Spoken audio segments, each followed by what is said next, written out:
Hey guys, welcome to Tactim channel. Hope you guys enjoying your days. Today in this video, I'm going to show you how can you see last location on iPhone.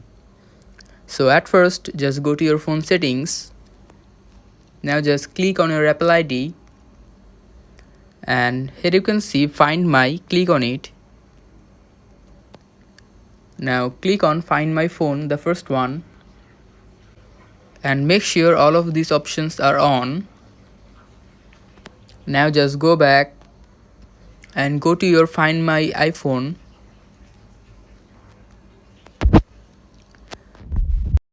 Now you can just make your notification enable or not now.